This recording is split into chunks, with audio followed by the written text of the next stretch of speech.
Good morning student. देखिए, आज हम अपना जो नेक्स्ट चैप्टर है वो है डिफरेंशिएशन। ये अपना जो एम्ब्रियोनिक इंडेक्शन हमने पढ़ा था डेवलपमेंट बायोलॉजी में बीएससी फर्स्ट ईयर में, उसके बाद में आता है डिफरेंशिएशन, विभेदन। तो हम नेक्स्ट चैप्टर विभेदन के बारे में डिस्कस करेंगे।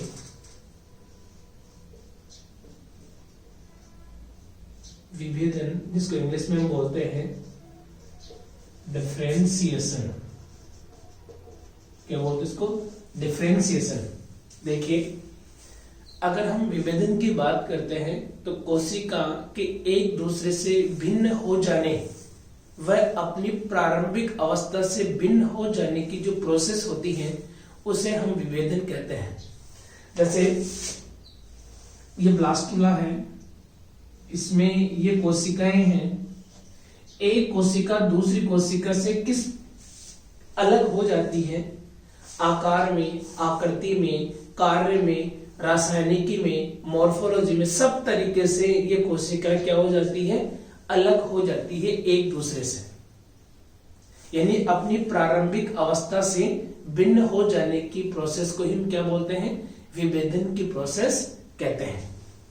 तो देखो, गैस्ट्रुलेशन के दौरान और उसके पश्चात, गैस्ट्रुलेशन के दौरान और इसके पश्चात कोशिकाओं के आकार और आकृति, संरचना और कार्य, यानी जब गैस्ट्रुलेशन होता है उस दरमियान और उसके बाद में, जब कोशिकाएं तीन स्तरों में जमा हो जाती हैं, एक्टोडर्म, मेसोडर्म और एंडोडर्म। जब कोशिकाएं तीन स्तरों में जमा हो जाती है, मान लीजिए इसके अंदर इस मेसोडर्म में ये कोशिकाएं हैं। अब इस मेसोडर्म की ये कोशिका इस कोशिका से आकार, आकृति, कार्य और संरचना इस रूप में एक दूसरे से भिन्न हो जाती है, जिसे हम क्या बोलते हैं? विभेदन कहते हैं। ठीक है ना? क्या बोलते हैं इसको? विभेदन। जैसे दो मां के गर्भ से दो बच्चे निकलते हैं, एक बच्चा निकलता है, तो उनमें हम देखते हैं तो उनमें किसी प्रकार का कोई डिफरेंस नहीं है।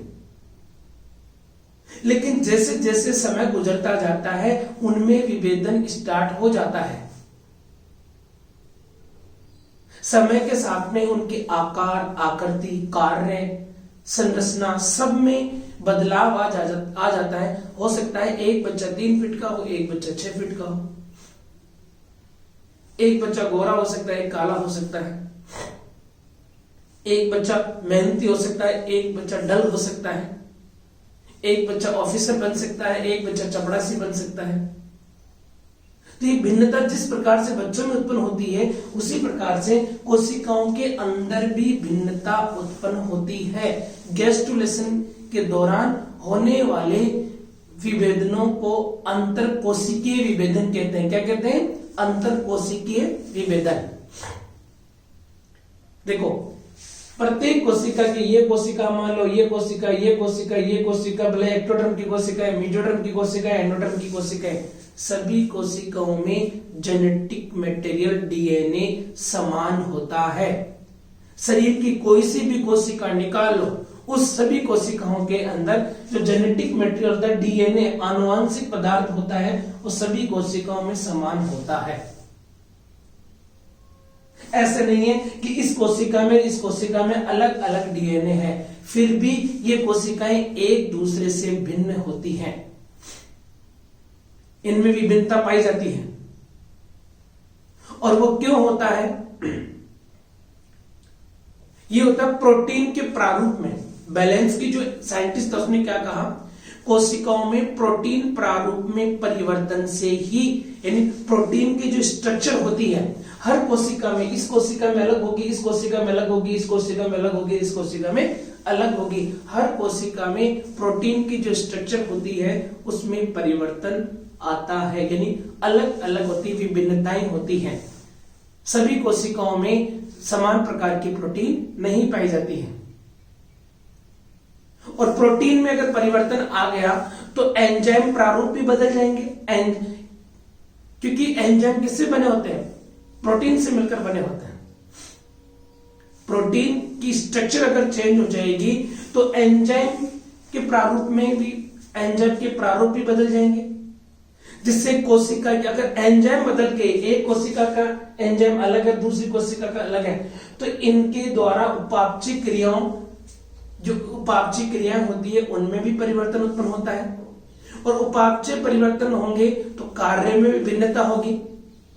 ठीक है, अतः बेलेंस्की के अनुसार विभेदन का सबसे बड़ा कारण प्रोटीन की संरचना में परिवर्तन है। किसमें? प्रोटीन की संरचना में परिवर्तन है। ठीक है ना? अर्थात अगर देखा जाए तो लास्ट में एक ही निष्कर्ष निकलता है कि एक कोशिका दूसरी कोशिका दोनों का जेनेटिक मटेरियल समान होते हुए भी एक कोशिका इस कोशिका से भिन्न कैसे हो जाती है। इसका रीजन क्या है? विभेदन का कारण प्रोटीन संरचना में परिवर्तन है। ठीक है, अब इस कोशिका का प्रोटीन स्ट्रक्चर अलग है, इस कोशिका का प्रोटीन स्ट्रक्चर अलग है, तो ये प्रोटीन में परिवर्तन कैसे आया, यानी इसकी स्ट्रक्चर अलग कैसे हो गई? देखो, दो चीजें हैं।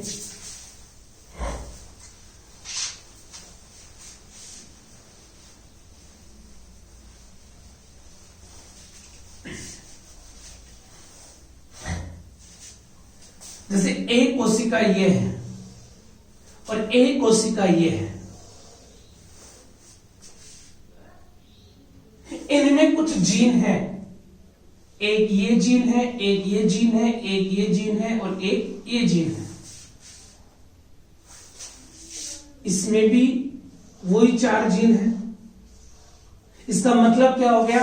इसका डीएनए और इसका डीएनए समान है। मैंने आपको पहले बता दिया था कि सभी कोशिकाएं, शरीर की कोई सी भी कोशिका लेते हैं तो उनमें जेनेटिक मटेरियल समान रहता है। क्यों? इसका कारण है क्योंकि सभी कोशिकाओं की उत्पत्ति एक 2n जायगोट से होती है और इस 2n जायगोट में डीएनए होता है, उसी की कॉपी बन बन के काफी सारी कोशिकाओं का निर्माण होता है। तो इन सभी कोशिकाओं का अगर जेनेटिक मटेरियल देखा जाए तो ये सभी कोशिकाओं का जेनेटिक मटेरियल क्या होता है? समान। लेकिन फिर भी एक कोशिका दूसरी कोशिका से अलग कैसे हो जाती है? एक ये कोशिका है और एक ये कोशिका है। ठीक है, इसमें मैंने आपको जीन बताए, जीन 1 नंबर ये 2 3 और 4 जीन है। फॉर एग्जाम्पल 2 3 4, इसमें जो जीन है वही इसी में जीन है, क्योंकि जेनेटिक मटेरियल में क्या होता है? समान होते हैं। अब प्रोटीन का प्रारूप कैसे चेंज होता है वो देखिए। बेलेंस्की ने क्या कहा, साइंटिस्ट ने बताया कि प्रत्येक कोशिका में सभी जीन सक्रिय अवस्था में नहीं रहते। किसी कोशिका में कौन सा जीन एक्टिवेट है, किसी कोशिका में कौन सा जीन एक्टिवेट है। फॉर एग्जाम्पल इसमें मान लीजिए 1 और 2, ये 2 जीन एक्टिवेट है, ये सक्रिय हैं।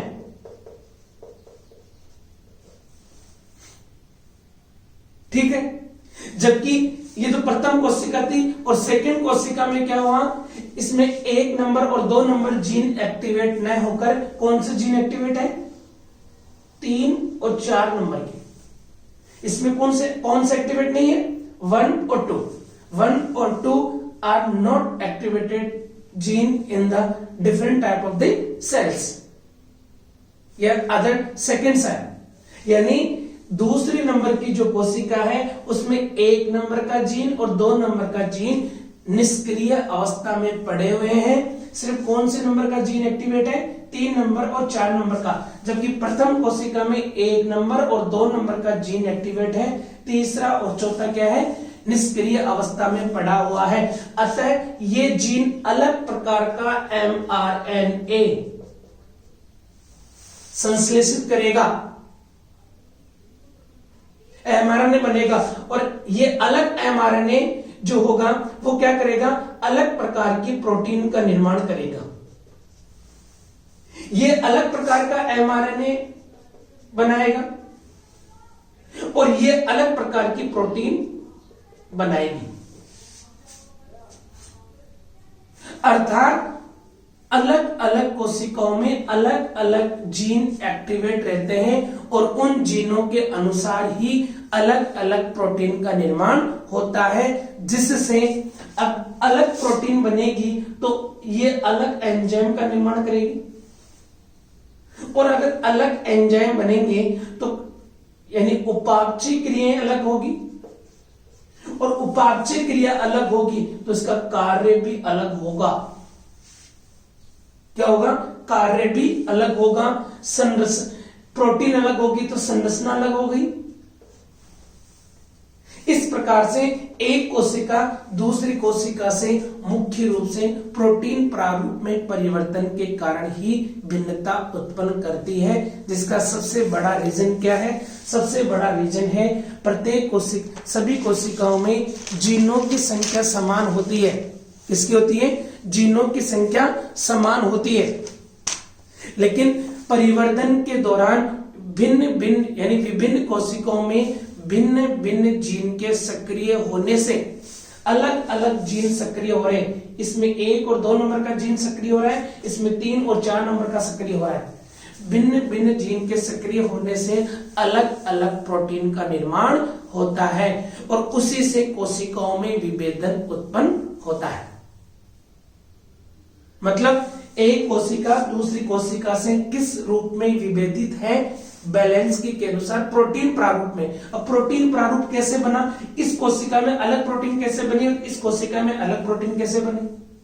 रीजन है कि इसमें भी 4 जीन है, इसमें भी 4 जीन है। फॉर एग्जांपल हमने बताया इसमें 1 और 2 नंबर का जीन एक्टिवेटेड है, इसमें 3 और 4 नंबर का जीन एक्टिवेटेड है। इसके अंदर 1 और 2 नंबर का अलग प्रकार की प्रोटीन का निर्माण करता है, इसमें 3 और 4 नंबर का अलग प्रकार के प्रोटीन का निर्माण करता है। तो ये दोनों कोशिकाएं एक दूसरे से भिन्न हो गई। अब विभेदन के प्रभावों के स्तर यानी किस स्तर पर विभेदन हो रहा है? कार्य के आधार पर हो रहा है, आनुवंशिक के आधार पर हो रहा है, आकार के आधार पर हो रहा है, जैव रासायनिक आधार पर हो रहा है। इस आधार पर हम विभेदन के कई प्रकार पढ़ सकते हैं। तो हम पढ़ेंगे सबसे पहले विभेदन के प्रकार।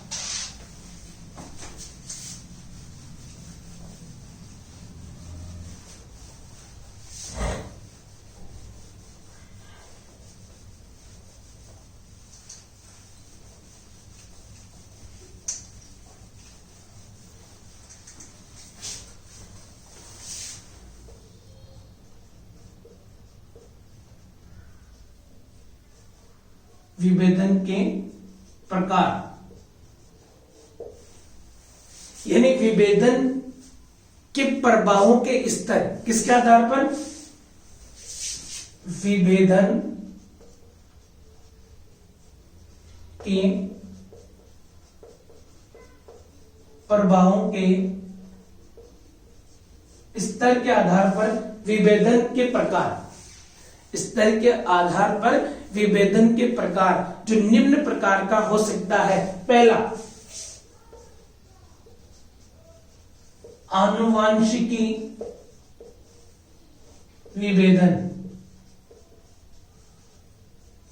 प्रथम प्रकार है ये। और आनुवांशिकी विभेदन में देखो क्या है, समस्त कोशिकाओं में जीनी प्रारूप समान होता है। एक ये कोशिका है और एक ये कोशिका है, इसमें ये जीन है, 1 नंबर ये ऐसे। जैसे मैंने 9 जीन बनाए हैं,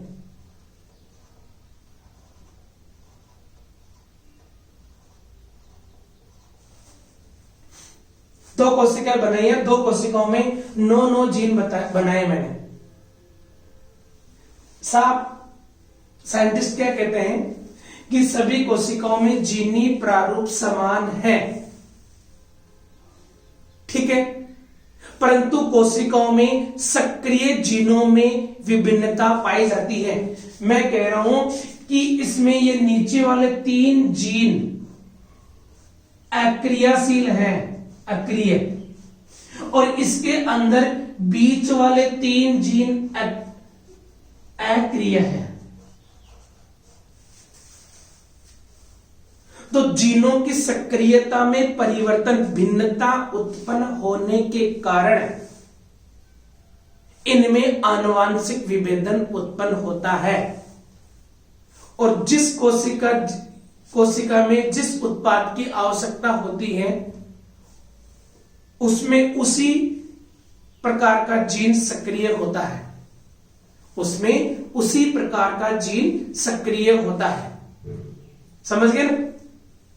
यानी ऐसे नहीं है कि इसमें भी सारे जीन एक्टिवेट रहेंगे, इसमें भी सारे जीन एक्टिवेट रहेंगे। हो सकता है इस कोशिका को बनाना है, सपोज कीजिए कि इस कोशिका को इंसुलिन बनाना है, तो इंसुलिन को बनाने के लिए ऊपर के 6 जीनों की आवश्यकता है। तो ये 6 जीन ही एक्टिवेट रहेंगे, नीचे वाले 3 जीन क्या रहेंगे? इनएक्टिवेट रहेंगे, अक्रियाशील रहेंगे। मान लीजिए इस कोशिका को क्या बनाना है? ग्लूकेगोन। और ग्लूकेगोन को बनाने के लिए इसमें बीच वाले जो जीन हैं वो अक्रियाशील होने चाहिए। ऊपर वाले 3 जीन और नीचे वाले 3 जीन की आवश्यकता पड़ती है। इसे ही हम क्या बोलते हैं? आनुवांशिकी विभेदन। यानी सभी कोशिकाओं में सभी जीन क्रियाशील नहीं रहते। जिस कोशिका में जो उत्पाद बनेगा, प्रत्येक कोशिका उत्पाद बनाती है, प्रोडक्ट बनाती है, तो जिस प्रोडक्ट की आवश्यकता होती है उसी के अनुसार जीन सक्रिय अवस्था में रहते हैं। इसे हम क्या बोलते हैं? आनुवांशिकीय विभेदन। दूसरा आता है जैव रासायनिकीय विभेदन। जैव रासायनिकीय विभेदन का मतलब देखिए, सेकंड, जैव रासायनिकी विभेदन। इसका मतलब देखिए कि एक ये कोशिका है, एक ये कोशिका है। आनुवांशिकीय विभेदन से विभिन्न कोशिकाओं में भिन्न भिन्न जीन की सक्रियता से संश्लेषित आरएनए, अगर मान लीजिए इस कोशिका में, मैंने अभी बताया था आपको कि कोशिकाओं में सक्रिय जीनों की अलग अलग सक्रियता पाई जाती है। इसमें नीचे वाले 3 जीन इनएक्टिव है, इसमें बीच वाले 3 जीन इनएक्टिव है, अक्रियाशील है।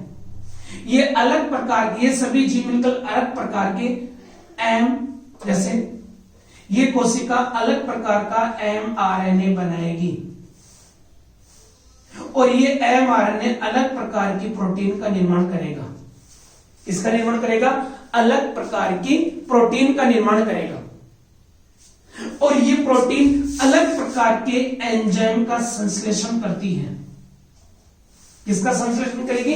अलग प्रकार के एंजाइम का निर्माण करती है। अतः प्राणियों के शरीर में कार्बोहाइड्रेट, वसा और प्रोटीन के उपापचय के लिए जैव रासायनिक विभेदन उत्पन्न हो जाता है, क्योंकि एंजाइम क्या करते हैं?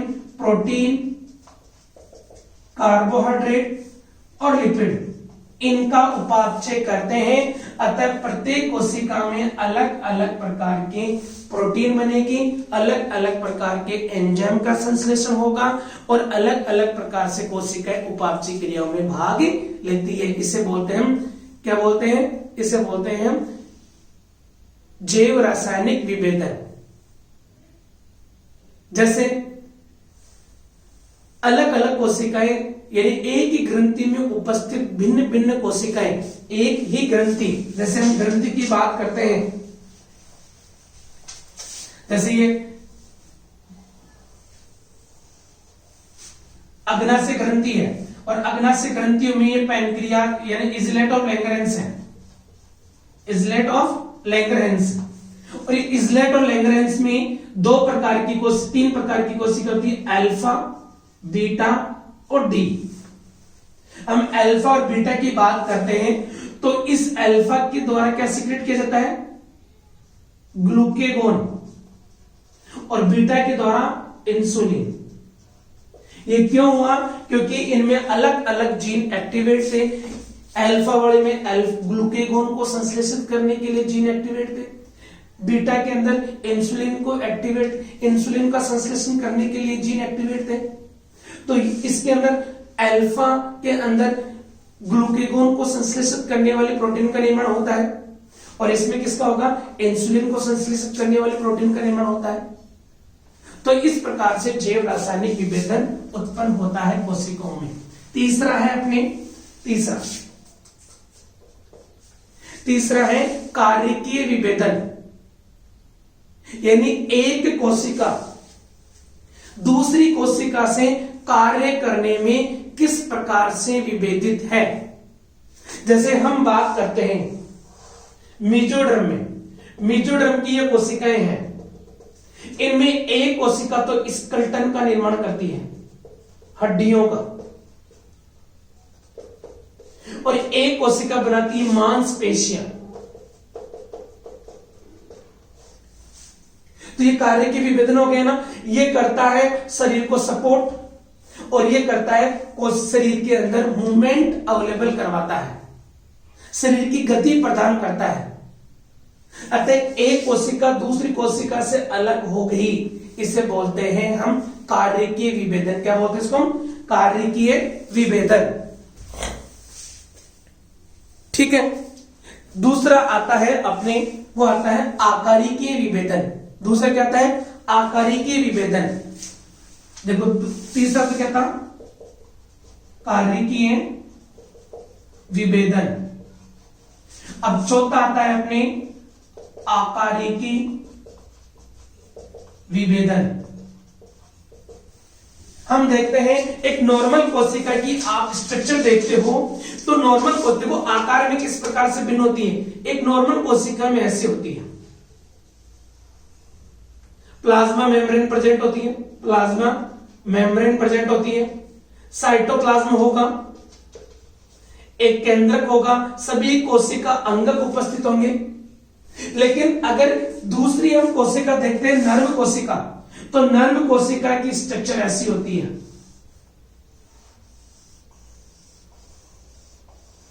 ऐसे। इसमें इस पार्ट को क्या बोलते हैं? सोमा। छोटे छोटे तंतु होते हैं बोलते हैं डेंड्राइट्स, बड़े तंतु को बोलते हैं एक्सोन, और इसके अंदर जो द्रव्य होता है उसे न्यूक्लियोप्लाज्म बोलते हैं। क्या बोलते? सॉरी, न्यूक्लियोप्लाज्म इसके अंदर होता है उसे एक्सोप्लाज्म बोलते हैं।